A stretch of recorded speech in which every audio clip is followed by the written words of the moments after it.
So I'm the Jolly Good Fellow, and I'm honored to introduce Ajahn Brahm, my fellow Jolly Good Fellow. I'm a huge fan of Ajahn Brahm. In the part of the world that I came from, which is Southeast Asia, and also in Australia, Ajahn Brahm is a big deal. He's like a celebrity. Oh, yeah. He's like a movie star. Yeah. Wow. He had to wear shades when he goes to the mall. He is a widely admired master, teacher of Dharma and Buddhism and meditation. And he's known for his wisdom, his intelligence, and great humor, and for telling great stories. He's also very naughty. Let me give you an example of naughty. Last time, no. Yes, you. The last time we were together, I brought my father to see Ajahn Brahm, and I wanted a book autograph for my father. Yes. And then I was busy, so I gave to a friend and said, "Can you get Ajahn Brahm to autograph for Ming's father?" Yeah. And then he put it to you, and you wrote, "To Ming's father." So, which is why today I had to say, "Can you autograph my wife, Cindy?" Cindy. Yeah. Otherwise, he was going to write to Ming's wife. To my wife. Yeah, to my wife. Yeah. He's also, among other things, known for his leading role in advocating for the rights of Buddhist nuns for full ordination. Yeah. And for that, he got expelled from his order. I know that the last time we were talking about this, we were in the audience and on stage somebody was talking about this and we high-five each other. Remember? Yeah. We were like, let's do a high-five again. High-five, yeah. He said the best thing about being expelled from his order is that he can only be expelled once. Ajahn Brahm is also the co-founder of Bodhinyana, the first dedicated Buddhist monastery in the Southern Hemisphere. Yeah. Yes, he's the coolest monk in at least the Southern Hemisphere. Hemisphere. It's very cold in Australia. Yes. He's today, which is today also the largest community of Buddhist monks in Australia. Yeah. He's the author of multiple books. Yeah. And in 2004, he was awarded the John Curtin Medal for leadership, vision, and service to the Australian community. Yes. And with that, my friends, please give a warm welcome to Ajahn Brahm. Hi.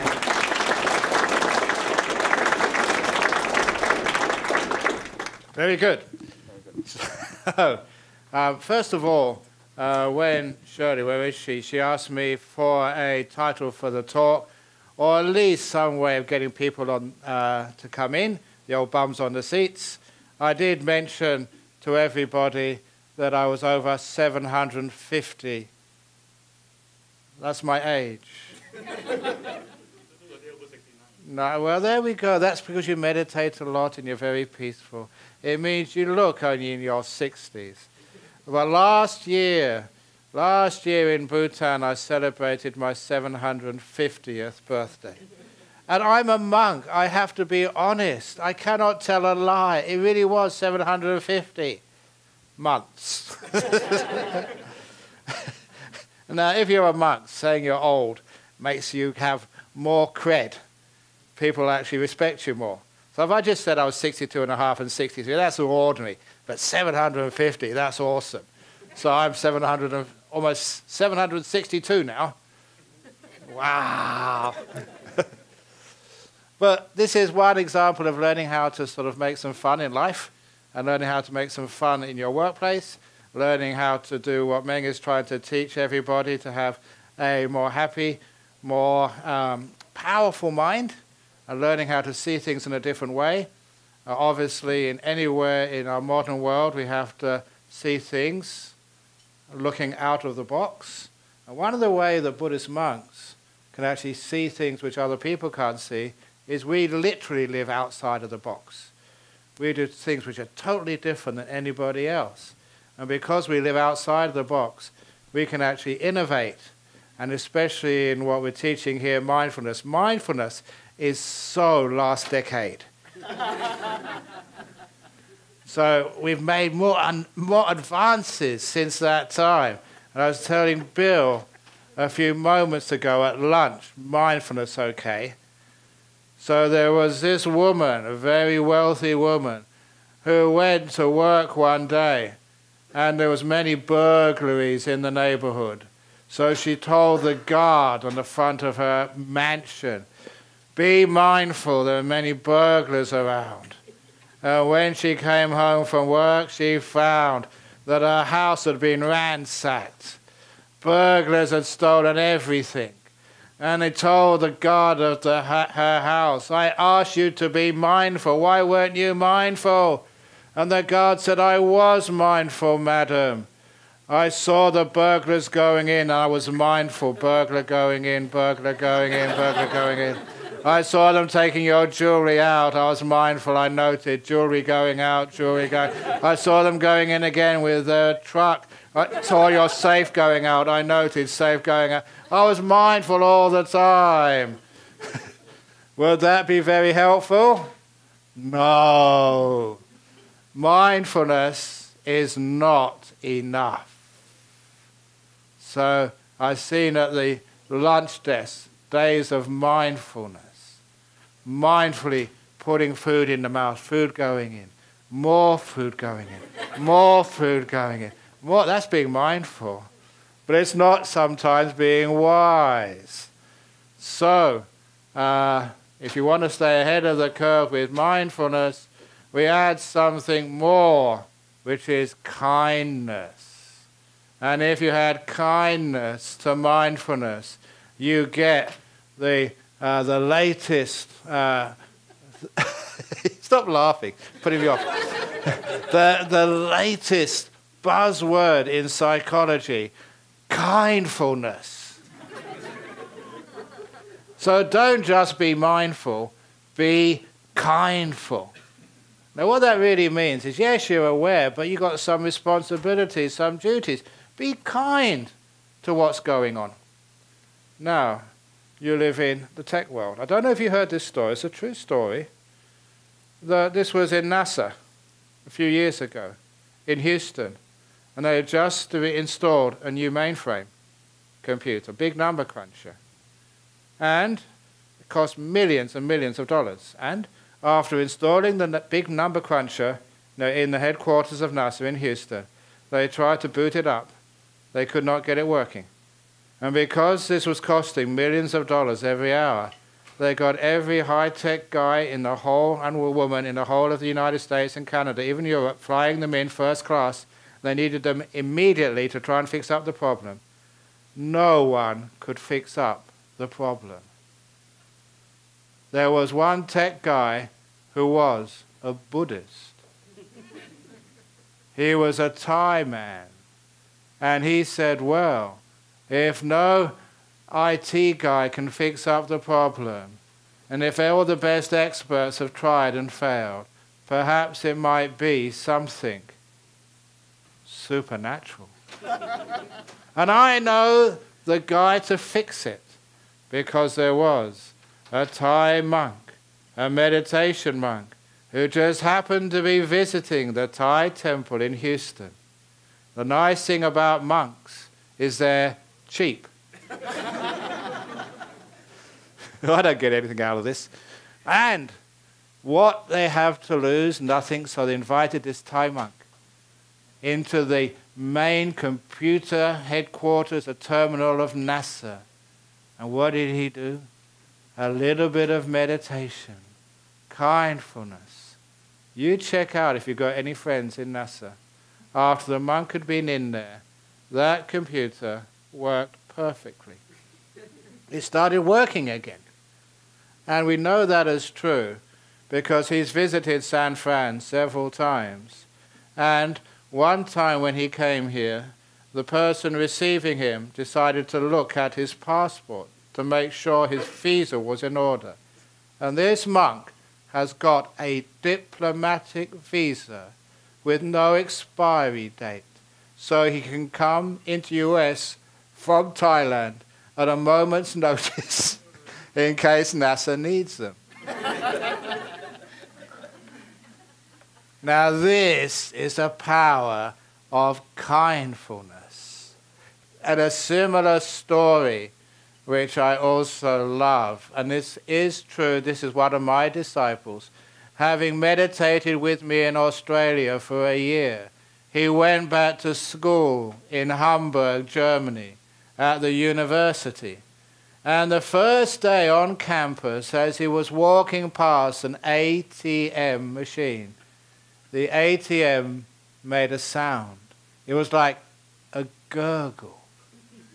And he interpreted that this ATM was welcoming him onto campus. Don't just think about artificial intelligence. It already has arrived. It made a gurgling sound, and he thought it's welcoming him onto campus. So from that day on, he'd always say hello, guten Morgen, to his favorite ATM. He'd always use that and be kind to it. And after 3 months of kindfulness to this ATM, he happened to be having his lunch on a bench within sight of the ATM machine. No one had been close to it for at least 15 minutes when it made the familiar gurgle sound once again. And he looked at this machine, and a 20-euro note came out. No one had been close to the machine. No one had put any cards in or typed in any PIN numbers. And a $20 note, or 20-euro note came out. He went over to the ATM, picked up the euro note, waved it around. Does this belong to anybody? No one claimed it. So he took it away. This is what happens with the power of kindfulness. If you're short of cash, you don't need a card. You don't even need an account.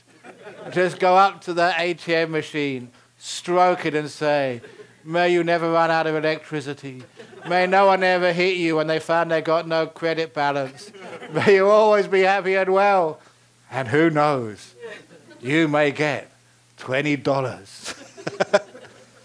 That's absolutely true story. Amazing. Just the power of the mind, just over machines. So, this is also true. Your computer, if it's not working, if it crashes, what should you do? Please don't swear at it. Please don't get angry at it.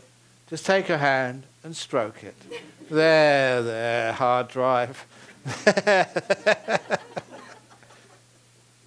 You may be laughing at me, but you try it. At the very least, it will soften you. You won't get so angry. So mindfulness and kindness together, they're very, very helpful, and they're very powerful, and they make a lot of difference in our life. So it's not just being aware of what you're doing, it's being kind as well. And when you're mindful and kind, you see so many angles of this life where when you're kind, you can actually use mindfulness and it makes a far better life for yourself. Better health, mental health, and physical health as well. And I don't know if you've got any back problems, tummy problems, or whatever problems. We all get problems after a while in our body. Yeah, just exercise is good, but as I was telling people earlier, sometimes people look at me and Bill, they think we're fat. We're not fat. No way. I've been a monk for over 40 years now. I'm being honest now, not 750. 40 actual years. And every year you are a monk, practicing kindfulness, you get more and more compassion. Every year my heart gets a little bit bigger and bigger and bigger. Now it's so big after 40 years as a monk, it can't push out my rib cage anymore, so it comes down here and pushes this out. This is not a big tummy, it's a big heart. It has to go somewhere, and this is where it's gone. So don't go criticizing me for being fat. This is not fat, this is just a big heart. Isn't that the case, Bill? Correct, yeah. Big heart.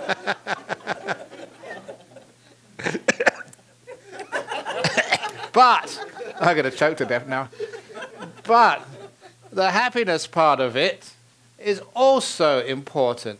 Because I was telling over lunch, as I was eating my ice cream, that when you're happy, when you laugh a lot, when you've got a very positive attitude towards life, your blood vessels do expand. That's the basic sort of the biology of the human body. If you get negative, angry, upset, your blood vessels contract. That's been established many times. So if you are a little bit overweight and you're miserable, you get what we call double whammy. You've got lots of guck going through your blood vessels, and your blood vessels are small. They're going to clog up, and you're going to die. But if you're happy, and if you laugh a lot, like me and like Bill, our blood vessels are so big and so wide, we can eat anything. Anything can pass through. Nothing ever gets clogged. No heart attacks, no strokes, because our blood vessels are very wide. And that really explains something I always was concerned about, interested in when I was a young man, a bit of science. Why is it that all the fat people are happy? They are. Look at Santa Claus. Santa Claus is really fat, he's very happy, ho, ho, ho, and look how old he is. He was an old man when I was born. So it's the fat, happy people are the only ones left. The fat, miserable people, they died a long time ago. Evolution. That's true, isn't it? All fat people are happy. Because all fat, miserable ones died. So if you are overweight, don't worry, laugh more, and you compensate for your extra weight. And you can eat much more. So that happiness and that laughter is really important. But sometimes, you know, we live in an age where being happy is almost part of corporate culture. You get people telling you to be happy. And if you're not happy, there's something wrong with you.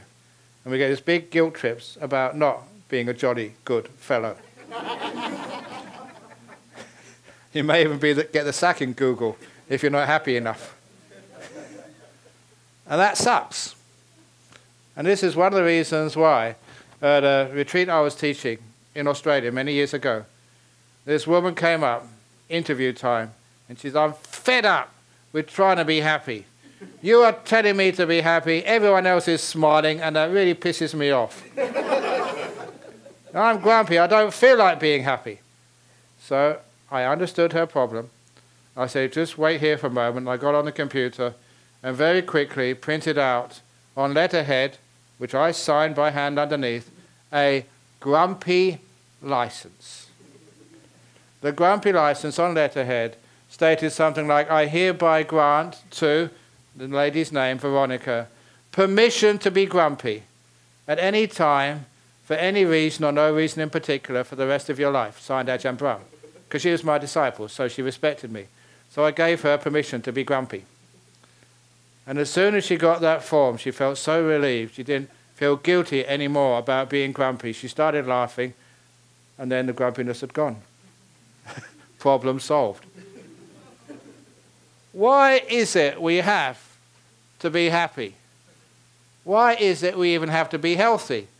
Sometimes if you're not healthy these days, it's almost like a crime in California. So I want human rights, human freedoms. This is the United States, not just freedom for the pursuit of happiness, freedom for the pursuit of misery as well. If you want to be miserable, I will support you.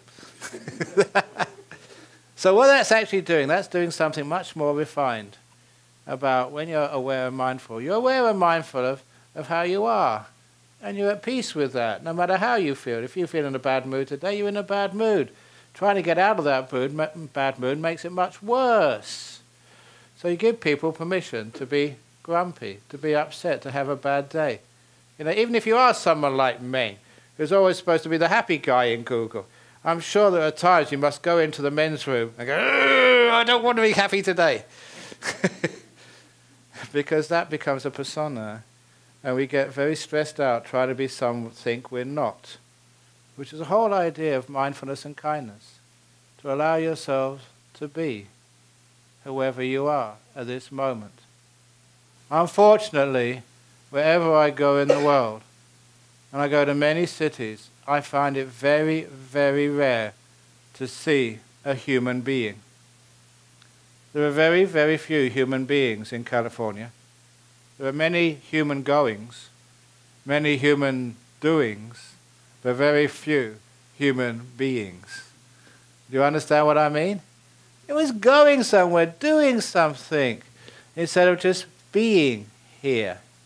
And learning how to be mindful and kindful enough just to be, without all these people telling you what you should be and how you should be, is an enormous freedom. allowing yourself just to be who you are, even if you're sick. You know, one of the problems is when you're sick, all these people trying to make you better. And you feel so guilty when you're sick. Somebody comes and sees you in hospital. What do they say? How are you feeling today? You know, you feel really guilty. They come all that way and you're disappointed. Am I feeling terrible? That's why people lie when they're in hospital. You're like, I'm feeling a bit better today, when you're not. So putting pressure on people, that is one of the problems. Someone was telling me about an old friend I have. And just when I saw him, he was a monk in Thailand many, many years ago. He got 2 types of typhoid all together. There's three strains apparently.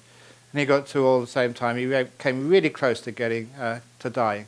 And he was a Rhodes Scholar, champion wrestler, very brilliant guy, and became a monk with me. And he was sick for years after that, had Crohn's disease and all sorts of other terrible diseases.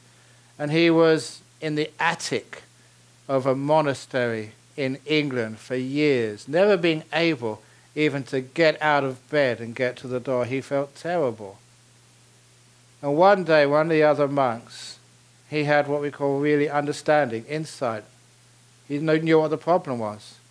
He went to that monk's room and said to him, I've come up here on behalf of all the people who support this monastery and all your friends and your family too. On behalf of everybody, I come up here to give you permission to die. Don't try so hard to get well. You can die if you want to. It's fine. At which point, this Rhodes Scholar from Tennessee, he burst out crying. He wept. Because for months he'd been trying so hard to get better. And now he could just be and he could die. And from that moment on, his health started improving. And that was about 35 years ago. And now he lives in South Africa. And he comes over to California about once every few years to do retreats. That was brilliant emotional intelligence.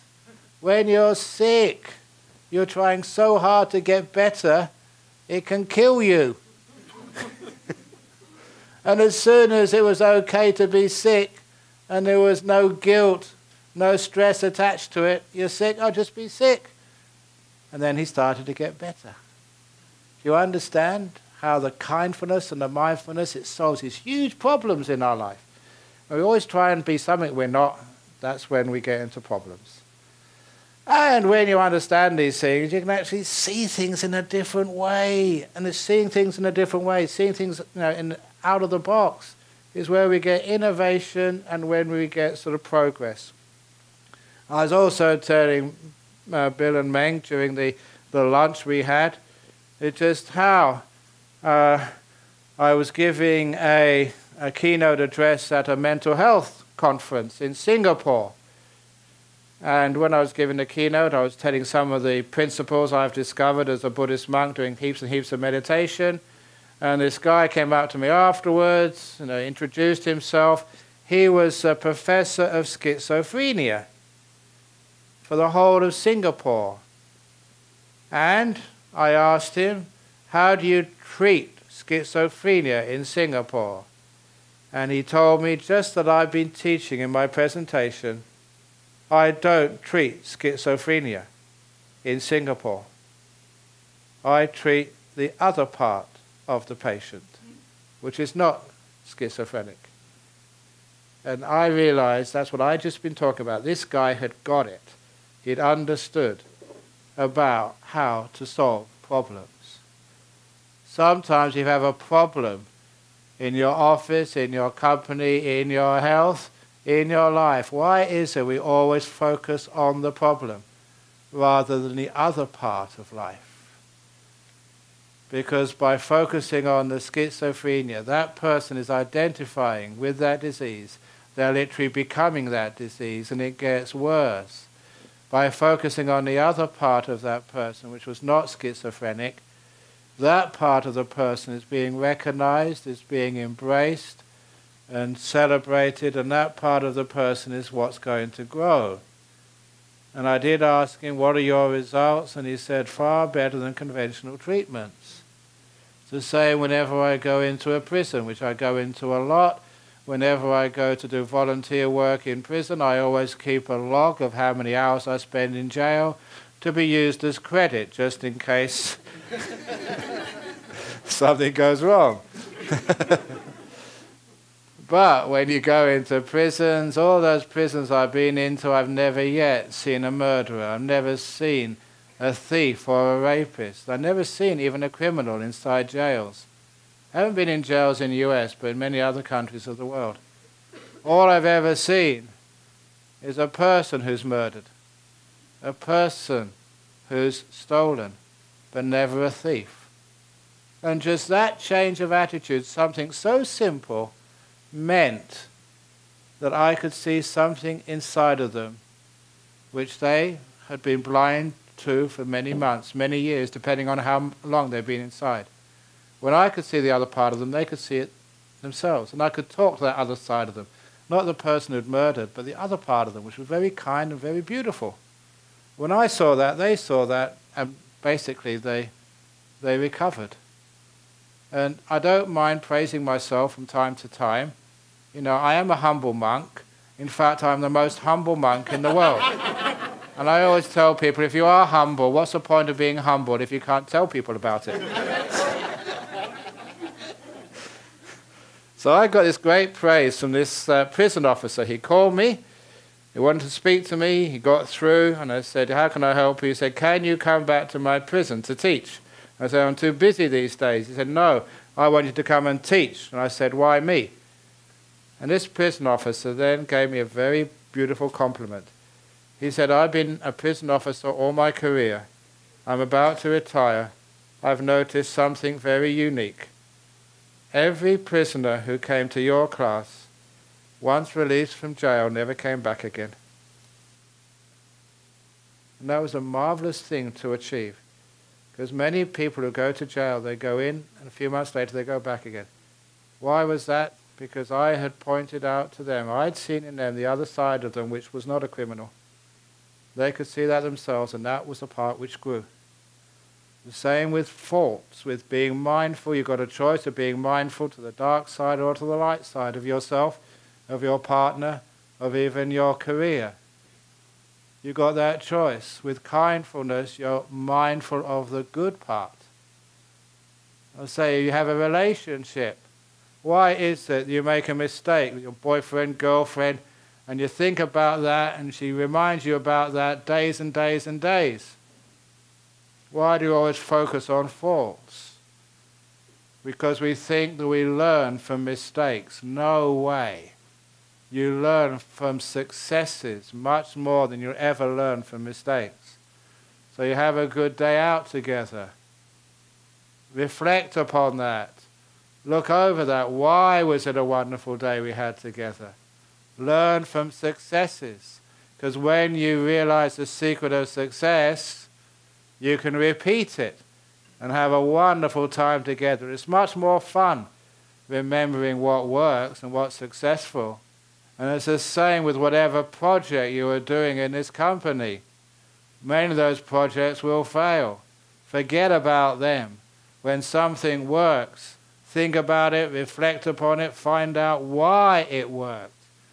You learn from successes much more than you ever learn from mistakes. That's why all the mistakes I've ever made, I've totally forgotten about them. That's why I'm happy. All the times you did something right, that's what you remember. And you learn. You learn from successes, not from mistakes. Simple things, which as a monk you know is so powerful. It is, again, like kindfulness.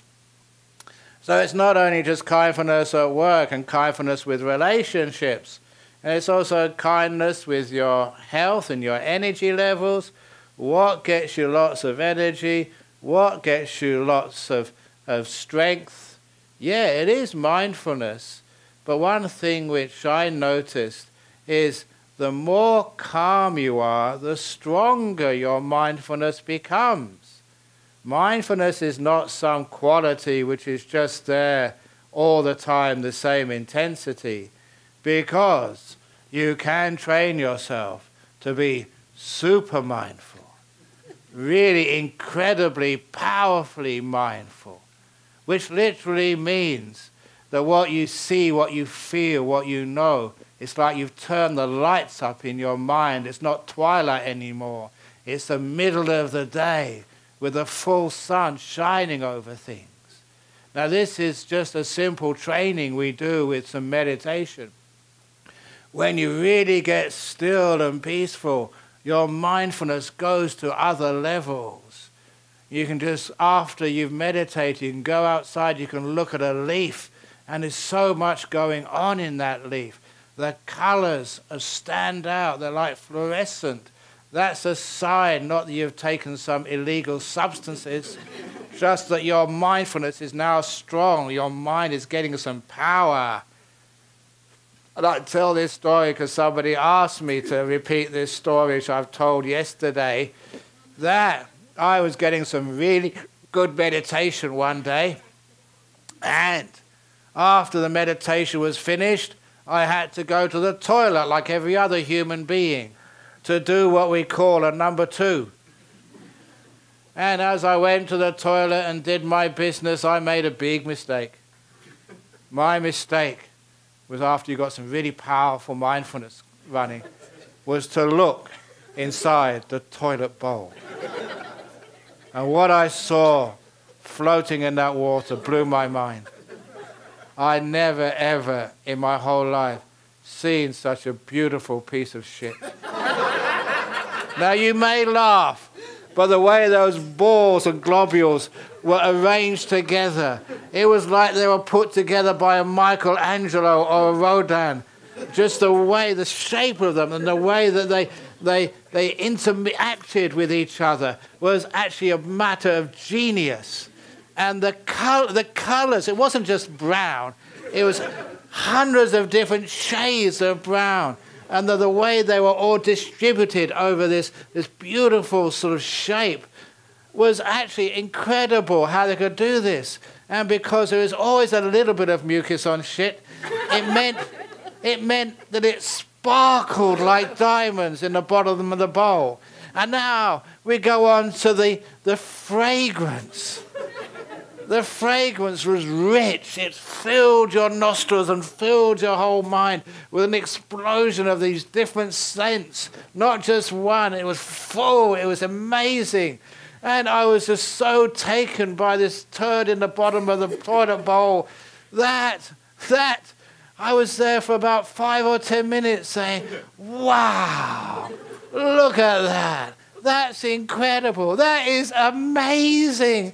I've never seen anything like it. And I really thought of taking it out to show my friends. But you know that I'm a monk. And monks know how to let go and renounce. It was a very, very, one of the toughest things I've ever done.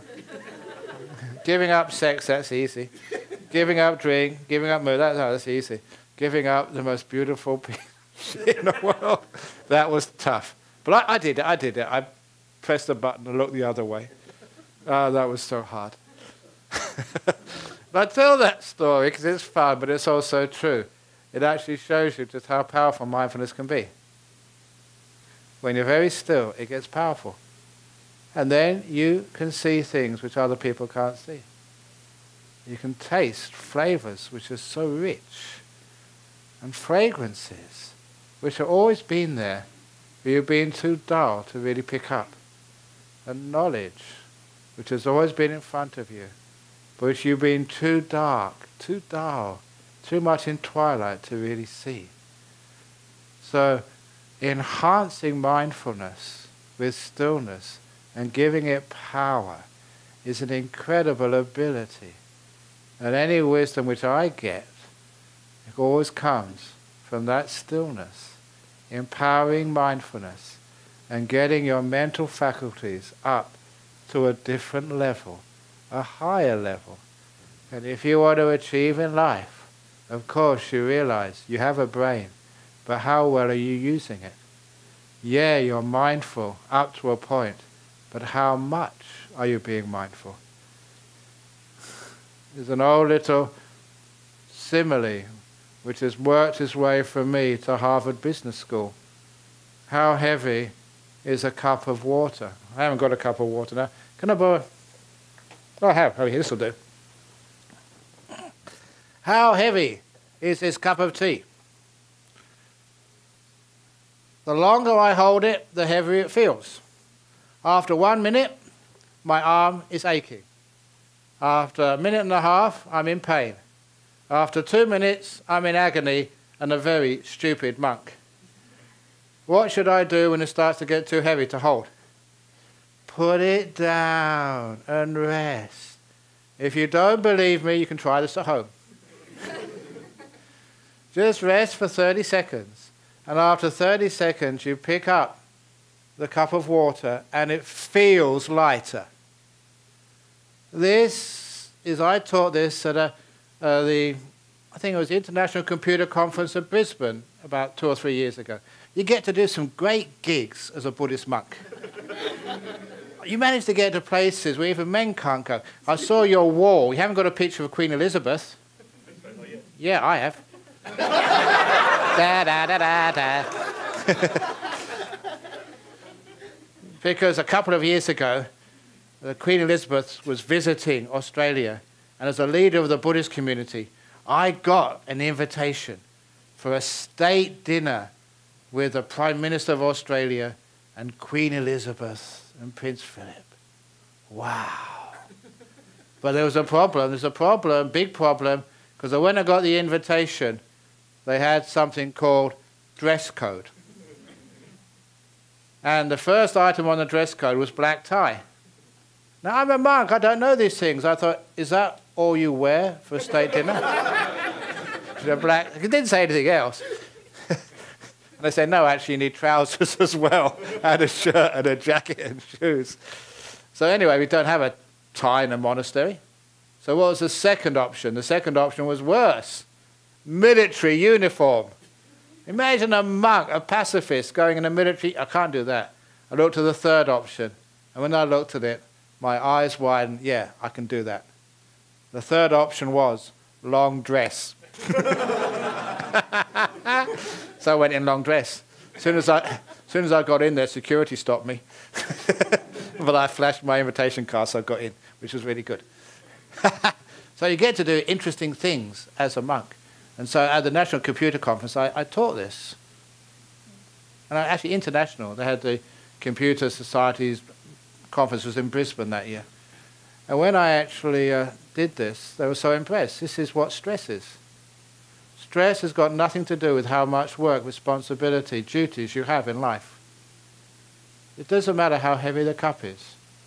It's when it gets heavy, do you know how to put it down and rest? You don't have to rest for very long.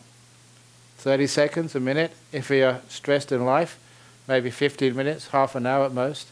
If you can just put the job down for a few minutes and you're rested, when you go back to work, when you go back to the computer screen, you have ideas. Now you can write, you can do the code, whatever you're up to. Ideas come to you because your brain has rested. And half an hour or quarter of an hour of just rest, you make that up afterwards with greater productivity, less stress. That is a problem of stress in our life. That's why Harvard Business School took it on board, and they call that an investment in the afternoon. Half an hour of doing nothing means in the afternoon you get 4 hours work done in 3. And when you go home, you're not so angry and tired. Simple things which a monk can see. So this is how we learn how to, when you're tired, you know your brain is not working very well, then let go, have a rest, and go back to it afterwards. If you don't know how to meditate, what I have been asking people to do and suggesting in Google, you know when you were at school, you had a playground, swings, roundabouts. Do you have that in Google Campus yet? You do have a playground. Adult size, oh yeah, you got that. Because you know I saw this great photograph from Montreal, Canada, when you're waiting for a bus Now, instead of actually sitting on benches, they have the swings. So people, when they wait, they've got these like swings, like in the playgrounds of recess at school. So you swing backwards and forwards, have all these executives and all these secretaries on the swings, waiting for the bus, having a wonderful time, chilling out. What a wonderful thing to do. So have that time when you can rest, because if you do rest and you give yourself that time, your efficiency grows up. You're more productive. Ideas come. But sometimes we need, number one, to see the importance of relaxing, and then number two, find out how to relax. And that's where we can learn how to realize its importance and let go of all the past and future, because now is the only time you have, and now is the place your future is being made. Now is the only time you can do anything about your future, right now. So if you're mindful enough and let go, put down the cup. I'm being a hypocrite because I'm still holding the cup. Then you can have a nice peaceful time. Very good. So I've been talking for 40 minutes, and that's the amount of time I was given. So now we have questions, answers, comments, and complaints. Yes. By the way, round of applause.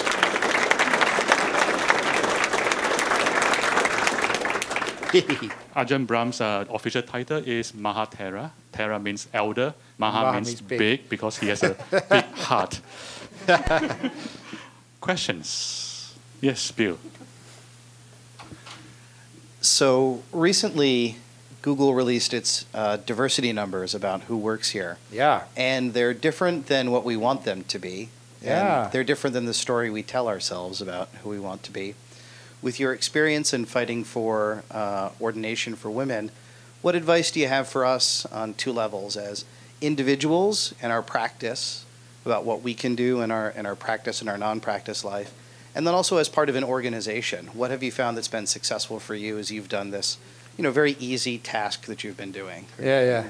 You're done yet, right? Done it, yeah. But look, this is the case that in many religions in our world, there is no equity. You see the priests, you see the imams, you see the gurus, and they're all male. Does that mean that females are suddenly spiritually inadequate? That you can't have them as our teachers and leaders? We have the Dalai Lama, a male, the Pope, a male, the Ayatollahs, male. They're all male. Where are the females? And the wonderful thing about Buddhism, in the earliest time when the Buddha was alive, there was equity. We did have bhikkhunis, they're the female monks, and we have the male monks. We had equality there from 2,500 years ago. We lost it somehow, and so now we sort of start it up again. And so to start it up again, you have to go against the hierarchy, against the bosses. If anyone has the opportunity to hire, you just hire, no matter what they say. And that's what I had to do, to stand up and say, look, I don't care what my bosses say, this needs to be done, I'm going to do it, so you just go ahead and do it for the state of equity. There is always ways of having affirmative action, but for goodness sake, stop all the bullshit of talking about it. You have to do it. Too many talking about it, too many conferences, too many papers written about the necessity of this, but somehow you've got to do it. And one of the stories which inspired me, in my home country of Australia, there was an equity for the gay community, gay, lesbian, transgenders. And one of the last outposts, of stupidity was the state of Tasmania, where until very recently it was illegal, against the law, with a custodial penalty for gay people to have consensual sex. And the gay community in Tasmania, for years they were trying to get the government to overturn this. And the government said, doesn't worry, we'll not prosecute anybody. But that was just so patronizing to say there's no problem when there is. The men can't see the problem. The females can. It is a problem. So don't be patronizing and think there's not a problem. So what these people did, they were really smart. There's 50 gay couples decided one night they would have as much sex as possible, and they wrote it all down in detail, what they had done. And afterwards, the following morning, they handed themselves in to the cops. They say, we confess, we committed a crime, we did this sex, and here's we signed it, this is what we did. And 50 couples with all the media in tow And the police had no choice. No, they had to arrest these people. And these were good people who committed a crime, and they confessed, we did it, and were put in jail. And of course, only 2 or 3 days later, the state parliament overturned that law because they were so embarrassed.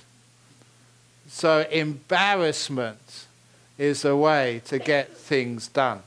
That's why I was excommunicated, because I embarrassed my bosses so badly they wanted to get rid of me.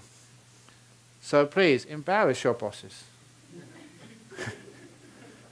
One way of doing that, just what comes to my head, okay, those people who support gender equity in Google, how many support gender equity in Google? Okay, all of you males, maybe next Monday, please come to work dressed as a woman. Say, well, there's not enough women in Google, so, we're going to pretend we're girls.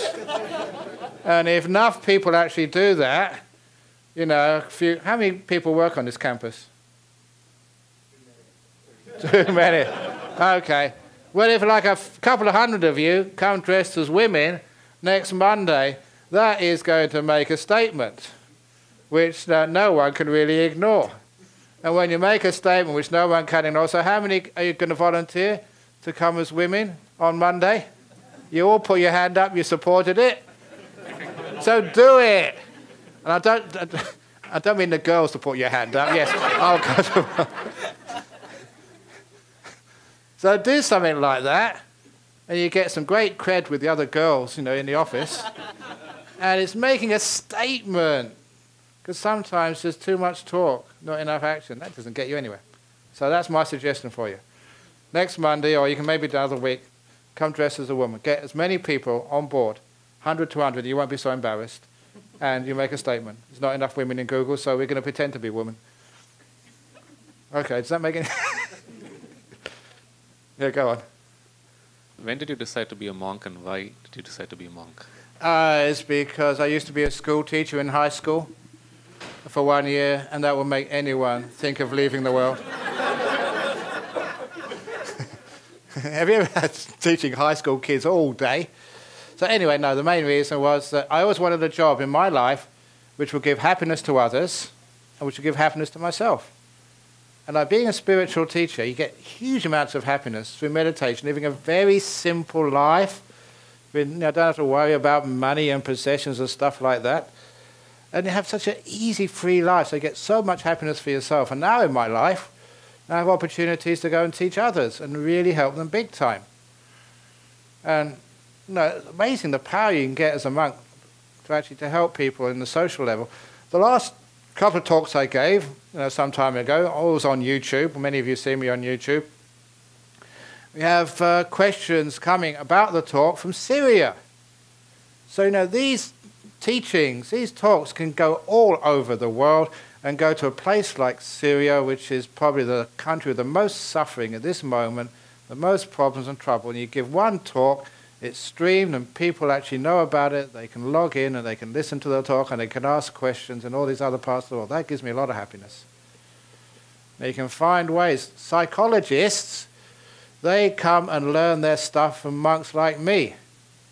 This mindfulness stuff, that came from Buddhism. There's so much psychology, which I've seen psychologists using, and I know where they came from. Me. Because you see these things, you spread it around, and it really helps big time. Little things like my story of opening the door of your heart, when my father taught me what the meaning of unconditional love was. Because he took me aside when I was only about 13, and he said to me, son, wherever you go in your life, whatever you do, however you turn out, the door of my house will always be open to you. That's what he said. But his house was so small and so poor, he'd never locked the door. He wasn't afraid of burglars. In fact, he was hoping a burglar would come in one day, take pity on us and leave us something. But that's actually pretty true. But I realized later on in my life he didn't mean his house. He meant his heart. He meant, you're my son. Whatever you turn out like, wherever you go, whatever you do, you're my son. And the door of my heart I will never close against you. The door of my heart's always open to you. And that meant so much to me. And I've taught that to so many other people. And the next step is to say to yourself, no matter who you are, one day, in some quiet moment of your life, whoever I am, whatever I have done, even the abuse I've given out or received in my life so far, the door of my heart is open to all of that as well. Come in. It's an incredible, powerful moment, because in the extreme cases I've been teaching in an organization called Assets in Australia, Australian Society of Survivors of Torture and Trauma. People who have been in these really dark places in the world, tortured, multiple rape, survived and come to places like Australia as refugees. Physically they're free. Emotionally they're still in those dark dungeons underground being tortured. And how on earth can you give them the emotional freedom? And the people there say the story which works the best is what I've just taught you. There comes a time when these survivors imagine the little heart and two doors opening, just like in the old aircraft, little steps coming down to the ground. And on the ground outside of their heart is those little girls who were raped, who were tortured, parts of themselves it's very hard to embrace and bring in, kept outside for years, and inviting those little beings up the staircase into your heart. Not trying to get rid of them, but embracing them. They're part of you. And these people, imagine that, these people are being tortured, beaten, half killed, walking timidly up the steps. And the other part of you, the part of you which is you like, which you're proud of, embracing these people, bringing them in, and being one again. That is powerful. That comes from me, and that works. So when I can do stuff like that, that gives me enormous happiness. That is why I'm a monk. Thank you, Ajahn, for your talk. I heard you speaking very clearly about kindness. And last night with Eugene Cash, I asked the question of caring for or transforming habitual reactions. And he expressed regret that I had missed your talk on Sunday there last week. And I hoped if there was some seed, more of that you cared to share with us. Okay. When you care for something, it gets less. There's a classic story in Buddhism, which I also use in psychology, which is the story of the monster who came into the emperor's palace. So, a long time ago, there was a monster, a demon, who was so ugly and so frightening, and he came into an emperor's palace when she was away on some business. And this monster was so ugly and frightening that all the guards and soldiers, the security, which was supposed to guard the place, they hid. They went under the tables, through the doors. They hid because they were terrified of this monster. And that allowed the monster to go right into the central hall and sit on the empress's throne. And that was going too far. So the soldiers, the ministers, even the cooks, everybody who worked in the palace, they said, "Get out of here, you don't belong. Who do you think you are?" And of those few unkind words, unkind deeds and unkind thoughts, the monster grew an inch bigger, more ugly, more smelly, more offensive. That made them mad. They threatened, they cursed, but every unkind word, deed or thought, the monster just grew an inch bigger, more ugly, more smelly, more offensive. By the time the empress came back, this monster was huge and was so frightening. It makes Alien look like Pussycat. And was so smelly that even the maggots crawling on the monster's skin, they barfed, they threw up. Not even maggots could stand the stench. And the empress, she was in that job because she was smart. Not like Google. They get empresses on the basis of ability, not a basis of gender. and she knew what to do. She said, "Welcome, monster. Thank you so much for dropping in. Has anyone got you a cup of tea yet? You know, we've got green tea, we've got black tea, we've got peppermint tea. It's good for your health." And she was really sincere with the kindness. And they noticed every kind word or thought or deed, the monster grew an inch smaller, less ugly, less smelly, less offensive. So everyone realized their mistake. They were now kind to the monster. Someone rang out for a pizza, because now it comes monster size. Another 5 people gave him a foot massage. Have you ever had reflexology? It's really rare for a monster to get his big feet massaged, and he was just really enjoying it. Just over there a bit. Oh, yeah, oh, that's nice. And every kind word, kind act, kind thought, the monster just shrank a little bit smaller, less ugly, less smelly, less offensive, until the monster soon got to the size they first came into the palace, but they never stopped with the kindness. They carried on being kind to the monster until one more act of kindness, and the monster shrank completely away. And the Buddha said, we call those anger-eating monsters. You give them anger and they get bigger, more of a problem, more trouble. How many anger-eating monsters can you see? Even an addiction. I don't want this addiction. Get out of here. It can get worse. So that's what I mean by kindness. Kindness makes many problems get smaller, more tractable, more possible to fix. But if you get angry at them, get out of here, you don't belong. One of the greatest, most common anger-eating monsters which we have is cancer, tumor. Get out of here, you don't belong. I've been going to the cancer support groups in Australia for over 25 years now.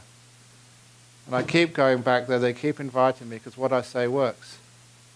Any of you who follow that stupid tradition of fighting your cancer, some people manage to win, but a lot of people lose who could have won if they were kind, relaxed, instead of fighting. Fighting is going to get more tense.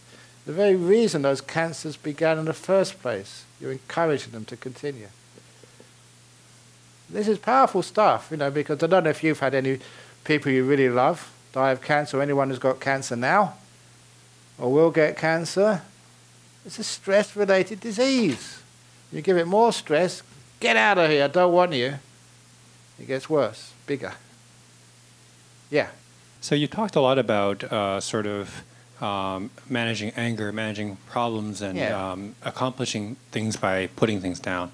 Can you speak a little bit about the subject of doubt? Because as we proceed through life and as we try to accomplish the things that we set out for ourselves, the goals we've set, there's always this underlying doubt about whether what we're doing is what the direction we're taking ourselves in is the correct one.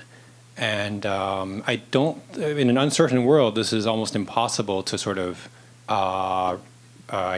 make go away. So how do you address this question? Okay. Doubt, the Buddha used to say, is like being lost in a desert. There's this guy lost in the desert for days and days and days. He was crawling on his hands and knees. You know, he was got heat stroke, sunstroke, everything stroke.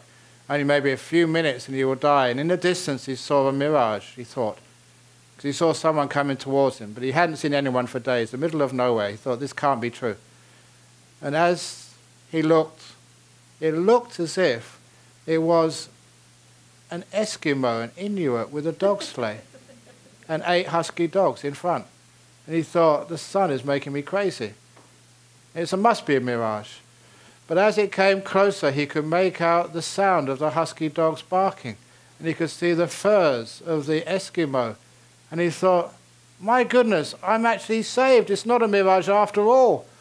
And soon he could feel the huskies licking his face. And he could see the Eskimo there, standing right before him. It's a miracle. I'm saved, he said. I've been lost in the desert for days, he said to the Eskimo. And the Eskimo said, and you think you're lost. But going back to the story, It's being lost in the desert. And there happened to be a case once when I was young. I was lost in the mist in the mountains of Scotland, way up in the mountains. I was lost, didn't know which way to go. And I would tell stories of these people who'd been going round and round in the mist for days, and they never came out. Some people died. This was really dangerous. You didn't know which way to go. You had no sense of direction at all. So, I was really scared, because I could be up there for a long time without water, without food. But then I got back to my basic science. Gravity. Water always goes downhill. So I found a little stream, a tiny stream, and decided to follow that, whichever way it went. And I followed it and followed it and followed it and followed it. It always went further and further down. Because I knew if you went down far enough, you go below the clouds, below the mist, and you could actually see your way. And that's what I did. Soon I was below the mist, and I could see the way home. And that's a simile I use for doubt. Yeah, you can't see the big picture. You're not below the mist yet. But at least you know that water goes downhill. You know that whatever you're doing, saying, however you're living, if it is creating better good, happiness, peace, whatever qualities you want to grow, if those qualities are increasing, you're going in the right direction. Carry on.